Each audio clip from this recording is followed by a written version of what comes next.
If you're tired of your drawings looking flat, stick around and let me show you how to make them pop by adding depth and dimension. To do that, we're going to use a variety of different drawing pencils like these. If you're interested in understanding pencil numbers and what they mean and how to use them, comment pencil below and we'll send you the link to our PDF. In this drawing, I started adding value to it. And you can see that I've got some value in it and I've got a little bit of shading going on. But as you can see, it's really light and it might be even hard to see on the camera because it's so light. Oftentimes, artists will only use one pencil and they will keep it the same value or very close to the same value. If you understand a value scale, then you'll understand how far you can go on both ends. Let me show you what I mean by that. So here's a value scale. So we have the very lightest light and the very darkest dark. If you look at all the values that we have here, you can see that we don't have any of these darker ones. We have stayed with just these three on the end. So the values that we have are just these three. In order to make a drawing pop, you need to have contrast. So we need to have the lightest light and the darkest dark, and we need to have some variations of these values in between. We call it a full range of values. So in this drawing so far, I only have this much of a range of values. If I want a full range of values, I need to add some depth and dimension with darker values. So we're going to go ahead and do that now. So if you look at the pencils here, we've got a variety of different pencils. H stands for hard, which means the lead is hard and it doesn't come off on the paper very well. This is what I did with an H pencil. I used a 2H on this one and I just used that one pencil. And because it was a harder pencil, no matter how hard I pressed, I could only get so dark. So we're going to change pencils a little bit and just add some depth and dimension and make it pop. So to start with, I'm going to grab an HB pencil. And we are going to start going over it and just seeing if we can make it more interesting and lively and more fun to look at. So to begin with, let's go ahead and look at our drawing here and compare it to the photo reference. And we want dark to send things back and light to bring things forward in this instance. So you can see the thumb is darker here and there's some darker shadow shapes right below the ice cream right there. So what that does is that pulls the ice cream forward and sends the cone back. So we're going to use some of those values to create that depth and make it look like the ice cream is in front of the cone here. So let's go ahead and what I want to do is I want to do some shading on it. I want it light and loose and I'm going to build it up. I'm going to hold my pencil from the far end and I'll use my pinky to just support my hand as I draw. And I'm going to do little tiny light circular strokes and I'm going to build it up. You can see already because of the pencil number I'm using, it's already darker because I'm not pressing very hard at all. But what I want to do is I want to get some value in here and I want it to pop. And I want it to be a little bit lighter on the ridge of the cone and a little darker as it goes in. So I'm paying attention to the variations there, but I want it to just really pop forward and have that ice cream look like it's around the cone. So we're adding a little bit of value there. I'm going to also add some value on the finger here. I want the finger to go behind the cone and not to fight to come forward. We want it to stay back and we need it nice and soft. And we don't want it to stop abruptly because we want it to look rounded. So we're going to turn our pencil strokes to the curve of the fingertip here. And we've got this little slight curve just to round it a little bit. And we'll mix that with a little scumbling, which is the little tiny circular strokes going back and forth. Now, if I want it a little bit darker, I can hold my pencil a little differently, a little closer to the tip, and I can press just a little bit harder and then soften it away as I go. So already you can see a difference in the ice cream as it is. So what we're going to do is we're going to just squint and look at the drawing and look at the value and try to focus on the value that we see. So with the ice cream, I can see that there's some darker values here. We're going to stick with the HB pencil. I use HBs a lot. But we'll change pencils out in just a few minutes here. But we're going to squint and we're going to just put little pockets of dark value in. We're not going to color it, we're just going to add these little darker pockets of value here, just to show that texture of the ice cream. One thing to keep in mind when you're drawing is and when you're shading is you need to be patient and allow that the value to be nice and soft if that's the texture you're after. If you start just trying to fill it in, then you lose your texture. All right. So go ahead and go over a lot of this and just get a few pops of the darker value.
Okay, now we're going to add a little bit more depth in here. We're going to make this pop, and I'm using a softer pencil now, which is a 2B.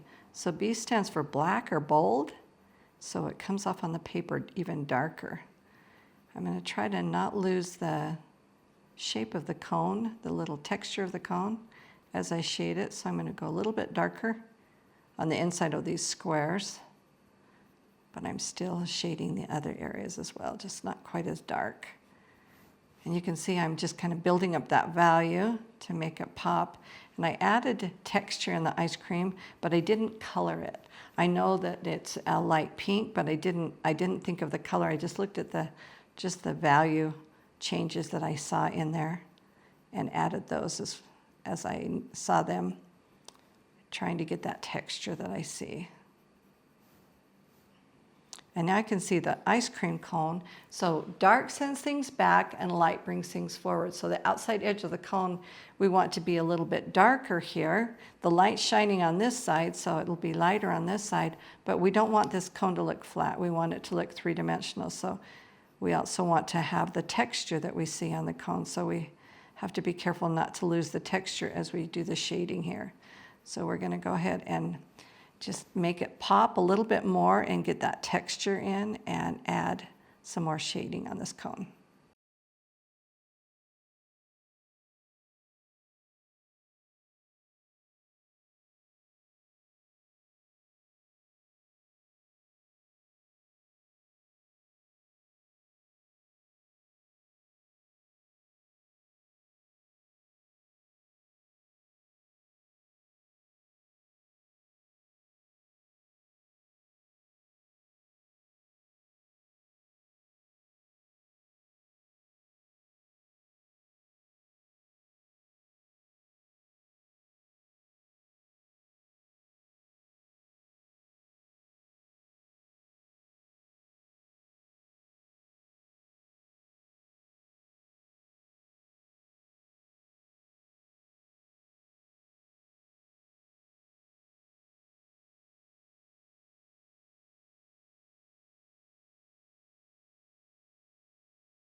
All right, so as I start building up more value, I want to turn the form on each one of the fingers, and so I'm going to add a darker value here on this top edge where the shadow shape is.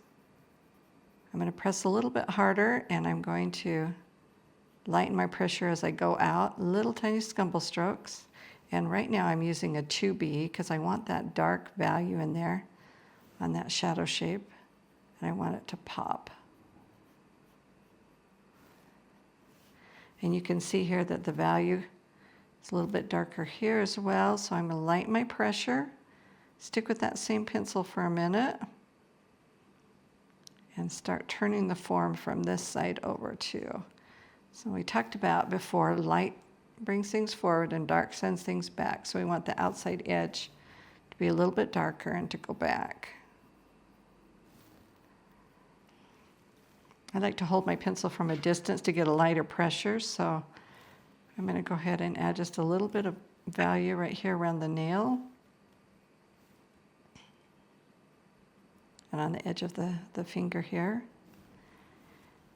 And I'm going to just I think I'll erase that here. Use just a lighter pencil. I'm going to use my 4H pencil, and I'm going to just get a little bit of variation on the nail. I don't really want to put a lot of attention in there, so I'm just going to just allude to the fact of the nail bed there, so it's not perfectly white. Add a little bit of value on the side of both of them. Send it back. And then you can see it's starting to pop. It's got a lot more depth and detail to it. Let's go ahead and add a little bit more. I'm going to grab my softest pencil that I have in this set and see if I can add a little bit more. Let's see, I have a 4B here. I think I have something darker than that. Let's see what I have. I think 4B might be my darkest in this set. Yeah.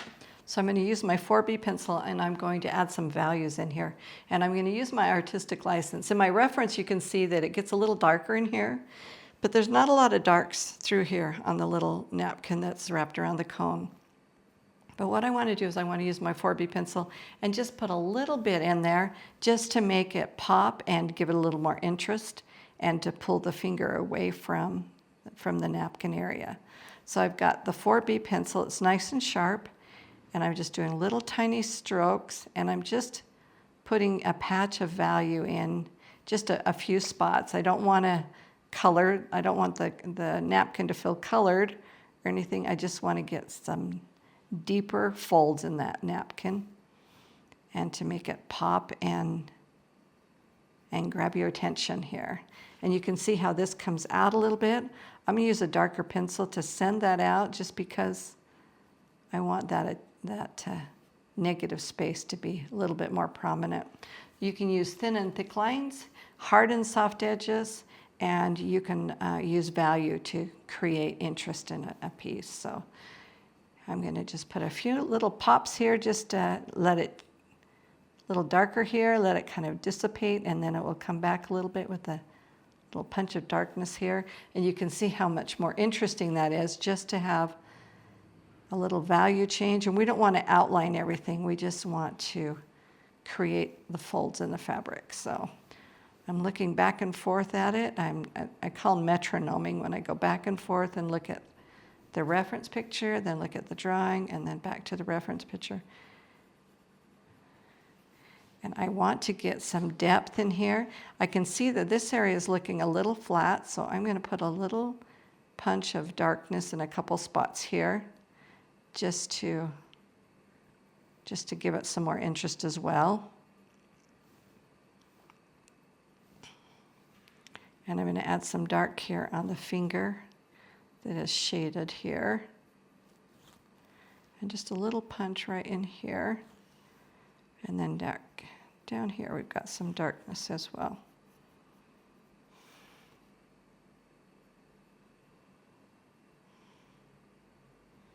So folds of fabric or napkins or anything, it's you have to be really careful not to have too sharp of edges because you want it to feel like the fabric is going in and out, but not too abrupt. So right, I'm going to go ahead and change my pencil again, and I'm going to go back to, I think I'll go back to the 2B. I'm going to add just a little bit of depth in the hand and a little variation to the texture that we see in the hand, the veins and the shadow shapes and stuff that we see. I want this finger to come forward, so I'm going to put a little bit of darkness behind it so the finger does come forward. So there's a variety of different strokes that you can use when you are shading. The scumble stroke, which is just a little circular strokes going back and forth both directions, is one that I use a lot of. You can also curve your stroke with the contour of the shape that you are shading. You can use a variety of different pencil pressures. You can hold your pencil a little bit differently. And you can layer to get the values. So right now I'm layering a little bit, and I want it to pop, so I'm just adding a little bit more value on top of what we've already got here. And that's sending that hand back, and the tip of the cone, it looks like it's coming forward. So I'm going to hold my pencil on the far end and extend my finger here to balance it. And I'm going to add just a little bit of a value shape here. A little bit of a change, and I want to keep it light and loose. I'm using the 4B. I want to go a little lighter, so I'm going to go to my HB here. And you can see this is a little bit lighter. I want to send this back just a little bit, so I'm going to put a little layer on top of that, and I'm going to blend it. And you can work on this for a long time, or you can do it a little bit quicker, and you'll get a different feel depending upon how you put it in. If you layered it, or if you pressed really hard and you were not very patient with it, it will show. So I like to kind of do a combination of both. I like to use pencil pressure, but also layering when it comes to skin tones, especially to get that form. And then you can also use a blending stump. And a blending stump is just a round piece of paper that's rolled up. This is it right here, that you can use to soften your lines. And we'll do that just a little bit on the hand, just to create some depth and dimension here. Just add a little bit here on the wrist.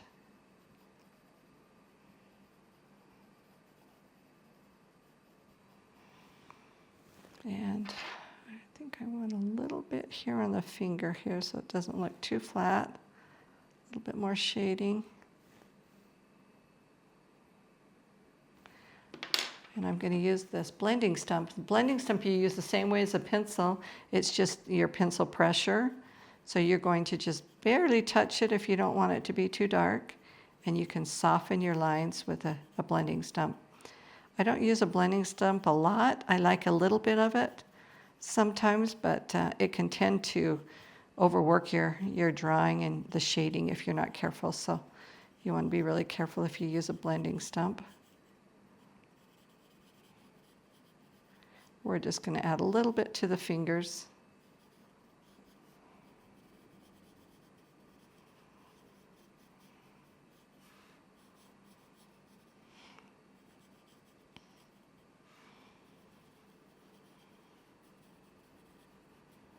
And we're going to check our drawing now against the value scale and see if we have the full value range now. You can also use your finger. I tend to do that a lot to just blend a little bit, so I can use my finger as well. Let's do the value scale. So now we're looking at the value scale.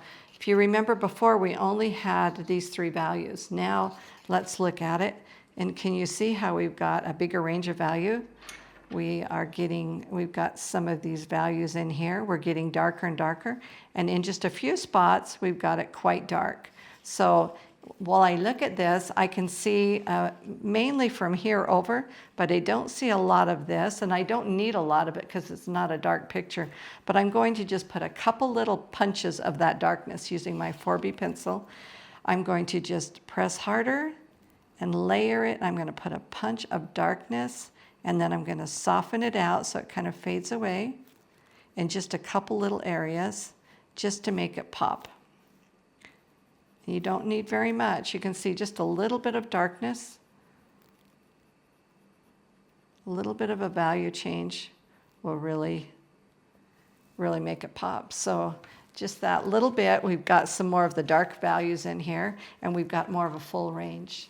So when we started with a lighter value. I drew 2 of these and shaded them, and you can see that I have the lighter value range and the limited values that we talked about that were just right here. But now look at the difference between the 2 of them. This looks very flat, but this has some depth and dimension. It's got texture and it's got interest, and your eye is drawn directly to it, especially where the dark meets the light, because you've got that contrast. So we're telling the viewer where to look, where the focal point is, and we're also adding texture and a lot of interest just by adding that value. So remember, when you're drawing, keep your value scale next to you as you draw, and make sure that you're not using a limited palette of values. Make sure that you're adding all the different values so that it pops, and it doesn't have to be a lot. You don't have to color anything in. Just add a little bit here and there to make it pop. It'll add so much interest to your drawing. And don't forget, if you want to learn more about drawing pencils and what the numbers mean, comment pencils below and we'll send you the link. Okay, so we've looked at the value scale. Look at the difference between the 2. It just pops, just making sure that you have that full range of values. So make sure as you're doing your shading that you're doing a variety of different strokes. The scumble stroke, which is the little circular strokes going both direction. You're layering, you're changing your pencils out. Remember that B stands for black or bold, and it's much softer than the other pencils, and H stands for hard. So use the appropriate pencil depending upon what you're trying to get. And then remember texture. Even the texture of the ice cream is interesting and fun to look at. And you need to make sure that you're paying attention just to the little nuances of value change. I hope this video helps you, and we'll see you in the next video.